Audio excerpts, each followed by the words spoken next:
Hello friends, Neha એજ્યુકેટરમાં આપનું સ્વાગત છે. આજે હું તમારા માટે લઈને આવી છું 24 અને 25 ફેબ્રુઆરીના મહત્વના કરંટ અફેર જે તમારી આવનારી પરીક્ષામાં તમને ખૂબ ઉપયોગી થશે અને ચોક્કસથી એક માર્ક અપાવશે. પરંતુ એ પહેલા વિડીયોની લિંક તમારા મિત્રો સાથે શેર કરવાનું ભૂલતા નહીં. અને હા, તમે જો વિડીયોને ગમે તો લાઈક કરવાનું, કમેન્ટ કરવાનું પણ ભૂલતા નહીં. જો તમે બજેટ ના જોયું હોય ગુજરાતનું તો એ પણ જોવાનું ભૂલતા નહીં. એમાં મેં તમને ખૂબ મસ્ત મજાની માહિતી આપી છે અને સાથે સાથે એટલા મસ્ત પ્રૂફ્સ આપ્યા છે કે ડિટેલમાં તો તમને ખૂબ મજા આવશે. પરંતુ એક વખત ગુજરાતનું બજેટ પણ જોઈ લેજો. તો ચાલો હવે આપણે આજના પ્રથમ પ્રશ્ન તરફ આગળ વધીશું. આજનો આપણો પ્રથમ પ્રશ્ન શું છે? બાફટા પુરસ્કાર 2026માં best children and family film કેટેગરીમાં ભારતની કયા રાજ્યની મૂવીને એવોર્ડ મળ્યો છે? Option A Gujarat, option B Assam, option C Odisha, option D Manipur. બોલો, હાલમાં જ બાફટામાં મૂવીને એવોર્ડ મળ્યો છે. તો આપણો જવાબ શું આવશે અહીં? Option D Manipur. ડન. હવે એના ડિરેક્ટર કોણ છે? તો લક્ષ્મીપ્રિયા દેવીના દિગ્દર્શનમાં બનેલી બૂમ બૂમ ફિલ્મને આ એવોર્ડ આપવામાં આવ્યો છે અને તેના નિર્માતા તરીકે કોનું નામ આવ્યું છે? તો ફરહાન અખ્તરનું. યાદ રાખજો, હાલમાં જ બાફટામાં મણિપુરની મૂવી બુંગને એવોર્ડ મળ્યો છે. Right, best children and family film કેટેગરીમાં. બાફટા તો પૂરું નામ આપણે જોઈ લઈશું. હવે એઝ યુઝ્યુઅલ ઘણા લોકો આમ મારું સ્પેશિયલ છે આ, કાં તો પછી પેન પછાડીને કરે હું આવું જી કે કોઈને આપે એવું હું નહીં કહું, તમને હું આપું છું. બાફટા તો British academy of film and television arts 1949 થી આ એવોર્ડ આપવામાં આવે છે. આ એનું કયું સંસ્કરણ છે? 79. ઓકે, 1956 થી બીબીસી દ્વારા તેનું બ્રોડકાસ્ટ કરવામાં આવે છે. હવે આપણે જોઈશું કે અત્યારે કોને તો વન બેટલ આફ્ટર અનધર ને બેસ્ટ ફિલ્મનો એવોર્ડ મળેલો છે.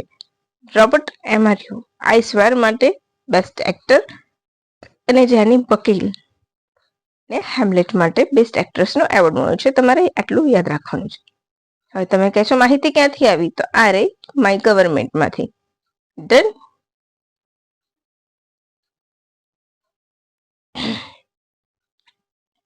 ઓકે, હવે નેક્સ્ટ ક્વેશ્ચન. દર વર્ષે સેન્ટ્રલ એક્સાઇઝ ડે ક્યારે ઉજવવામાં આવે છે? 21 ફેબ્રુઆરી, 23 ફેબ્રુઆરી, 24 ફેબ્રુઆરી કે એક પણ નહીં? બોલો.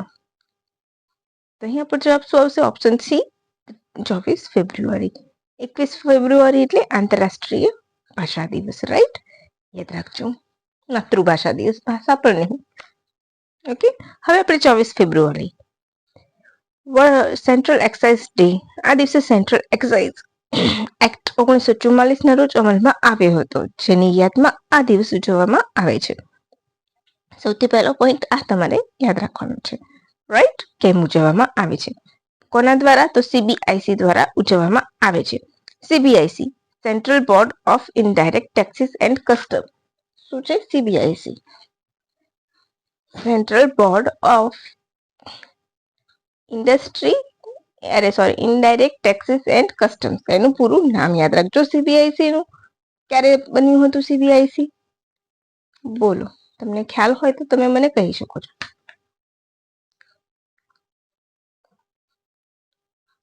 ઓગણીસો 64માં. રાઈટ, યાદ રાખી લેજો ક્યારે બન્યું હતું. 1964માં બન્યું હતું. એક્ટ કયો? તો એના આગલા વર્ષનું. કયો? આગલા વર્ષનો એટલે કયો એક્ટ? 1963 એક્ટ.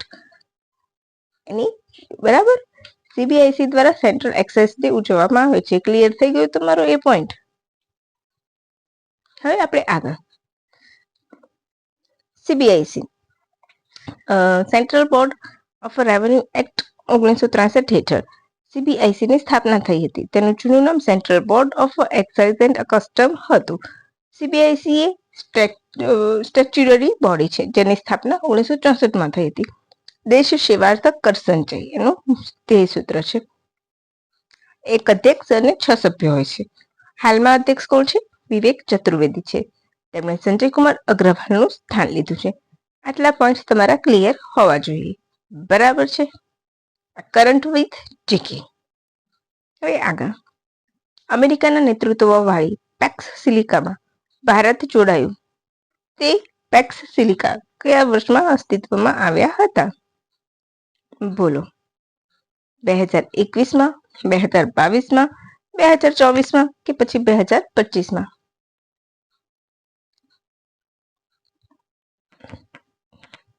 બોલો બોલો બોલો.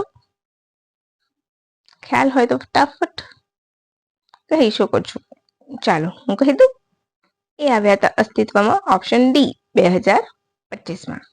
ડિસેમ્બર 2025માં પેક્સ સિલિકા અસ્તિત્વમાં આવ્યા છે. અમેરિકાના નેતૃત્વમાં બનેલું છે. ક્યાં સાઇન થયા હતા? સૌ પ્રથમ તો વોશિંગ્ટન ડીસીમાં. રાઈટ? આટલા પોઈન્ટ ક્લિયર થઈ ગયા તમારા. હવે ભારત તેમાં જોડાનારો કયા નંબરનો સભ્ય દેશ બન્યો છે? 10મો. તો આપણે જોઈ લઈશું કે ભારત સિવાય બીજા કયા દેશો છે તેમાં. Bharat, America, Australia, Japan, south Korea, UAE અને ભાગીદાર દેશ તરીકે, બરાબર છે, ભાગીદાર દેશ તરીકે ઈયુ. ઈયુમાં જેટલા કન્ટ્રી છે એ બધા આમાં આવશે. હવે ઈયુમાં કેટલા કન્ટ્રી છે એ તમારે મને કહેવાનું છે. રાઈટ? નેધરલેન્ડ, કેનેડા અને ઓઈસીડી છે. રાઈટ? હવે પેક્સ તે શું છે?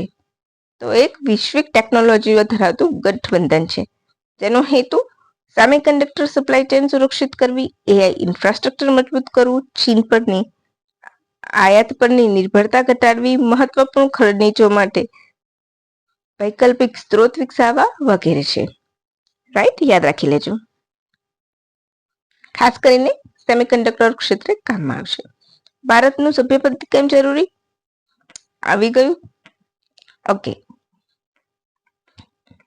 તો ભારત હવે સેમિકન્ડક્ટર માટે વૈશ્વિક સ્ત્રોત ડેવલપ કરવા માટે ઈચ્છે છે, ભાગીદાર બનવા ઈચ્છે છે. ઇન્ડિયા સેમિકન્ડક્ટર મિશનને ગ્લોબલ સપોર્ટ મેળવવાનો, 2 અને એડવાન્સ ચિપ ક્ષમતામાં વધારો કરવાનો, એઆઈ ચિપ્સ માટે વિશ્વસનીય સોર્સિંગ કરવું. એ સિવાય વિશ્વમાં રેર અર્થ મિનરલ માટે લગભગ 90%થી વધારે પ્રોસેસિંગ ક્યાંથી થાય છે? ચીનમાં. તો ચીન પરની નિર્ભરતા ઘટાડવાનું પણ એક મુખ્ય હેતુ છે. સિલિકોન સિલિકોન સિલિકોન યાદ રાખી લેજો. મુખ્ય જે પેક્સ સિલિકા દ્વારા ક્રિટિકલ મિનરલ જે ખાસ બહુ જલ્દી ઉપલબ્ધ ન હોય, બરાબર, એવા તો એવા દેશ બીજા દેશો પાસેથી ચીન પરની નિર્ભરતા ઘટાડીને બીજા દેશો પાસેથી મેળવવા એનો ઉદ્દેશ છે. રાઈટ? ખૂબ ચર્ચામાં છે, યાદ રાખજો. તાજેતરમાં રાષ્ટ્રપતિ ભવનમાં કોના પુત્રનું રાષ્ટ્રપતિ દ્રૌપદી મુર્મુ દ્વારા અનાવરણ કરવામાં આવ્યું છે? Option A Edwin Lutyens, option B Rajaji, option C Rajendra Prasad, option D APJ Kalam. બોલો.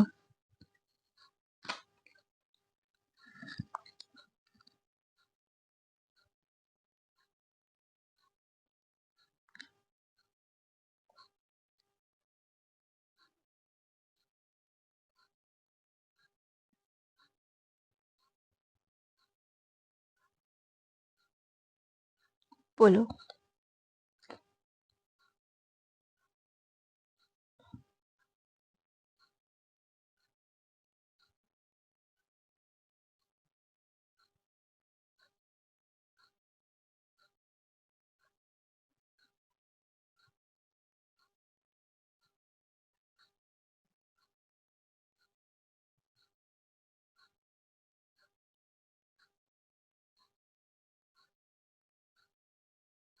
બોલો.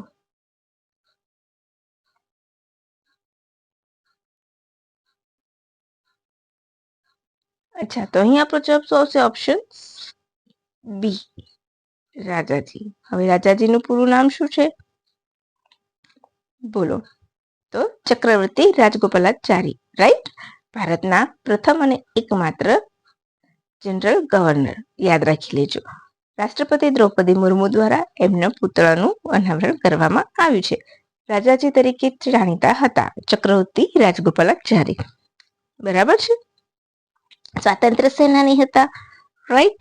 યાદ રાખજો. બરાબર છે.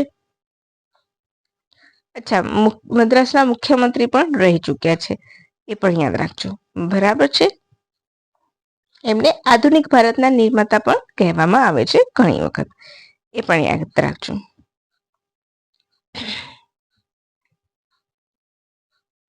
અચ્છા, એમને ભારત રત્ન ક્યારે મળ્યો હતો? આમાં કદાચ મેં નથી લખ્યું. 1954 મળ્યો હતો, યાદ રાખી લેજો.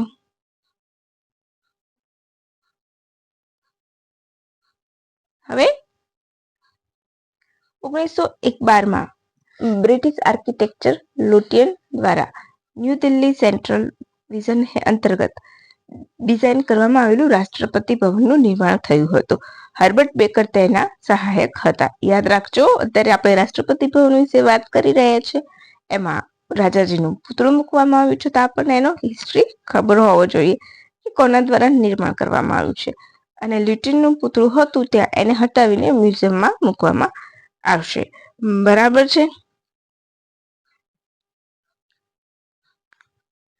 અચ્છા, પછી રાષ્ટ્રપતિનો ભવનનો પ્રારંભમાં વાયસરોય પેલેસ તરીકે ઉપયોગ થતો હતો. હવે રાજાજીની યાદમાં અત્યારે રાજાજી ઉત્સવ પણ શરૂ કરવામાં આવ્યો છે. આ જુઓ, રહી તમારી માહિતી. ઓકે, અને આજનો છેલ્લો પ્રશ્ન. ભારતનું પ્રથમ જાતિ મુક્ત ગામ કયા રાજ્યમાં જાહેર કરવામાં આવ્યું છે? મહારાષ્ટ્ર, કેરળ, કર્ણાટક કે તમિલનાડુ? તો આપણો જવાબ શું આવશે? અહીંયા આવશે મહારાષ્ટ્ર. આપણે મોસ્ટલી આપણે શું સમજીએ છીએ કે કેરળ હોઈ શકે છે. કેમ? તો કેરળ બહુ એજ્યુકેટેડ રાજ્ય છે, ત્યાં સુધારા પણ સારા એવા થાય છે એટલે. પરંતુ કેરળ મૂકવાનો પણ એક પર્પઝ છે, એ હું આગળ કહું છું. હવે મહારાષ્ટ્રનું સૌંદલા ગામ જાતિમુક્ત બનાવવા માટે તૈયાર થઈ ગયું છે. ત્યાં એક પ્રસ્તાવ સરપંચ દ્વારા મૂકવામાં આવ્યો છે કે જાતિ, ધર્મ કે લિંગના આધારે અહીંયા કોઈ પણ પ્રકારનો ભેદભાવ પ્રતિબંધિત છે. મેરા ધર્મ માનવતા ધર્મ એ વિચારને સાર્થક કરશે. આ ગામ 2500ની આબાદી ધરાવે છે, જ્યાં છેલ્લા કોઈ 10 વર્ષમાં કોઈ જ અત્યાચાર એવા નોંધવામાં આવ્યા નથી. અત્યાચાર એટલે જાતિગતની વાત થઈ રહી છે. બરાબર છે. વિધવા પુનઃ લગ્ન કરે તો 11,000ની સહાય આપવામાં આવે છે.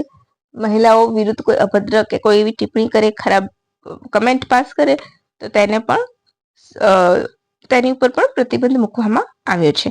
હવે કેરળ, તો તાજેતરમાં સેવા તીર્થમાં કેરળનું નામ બદલીને કેરળમ કરવામાં આવ્યું. એટલે કે હવે કેરળ કયા રાજ્યનું નામ બદલાઈને શું ઓળખાશે? કેરળમ. બરાબર, યાદ રાખજો.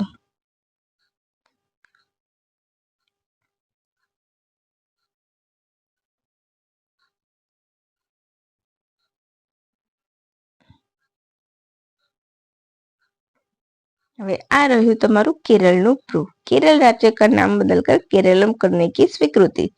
बराबर 2024માં કરવામાં આવ્યો હતો. ત્યારે હાલમાં સેવા તીર્થ ખાતે એ પ્રસ્તાવને પસાર કરવામાં આવ્યો છે. હવે કેરળ સરકારે ભારત સરકારને અનુરોધ કર્યો હતો કે અનુચ્છેદ 3 હેઠળ, યાદ રાખજો, નામ પરિવર્તન કયા આર્ટિકલ હેઠળ કરવામાં આવ્યું છે? તો અનુચ્છેદ 3. રાઈટ. અને કઈ અનુસૂચિમાં છે? તો પ્રથમ. તો આટલું તમારે યાદ રાખવાનું છે. હવે તમને લાગતું હોય કે નેહાએ ખૂબ મહેનત કરી છે અને નેહા મેમે તમને સરસ મજાનો કન્ટેન્ટ આપ્યો છે, તો ખરેખર વિડીયોને લાઈક કરી દેજો, વિડીયોની લિંકને શેર કરી દેજો. ખરું ને મિત્રો? તો ચાલો હવે રજા લઈશું. Thank you for watching my video. By friends and have a good day.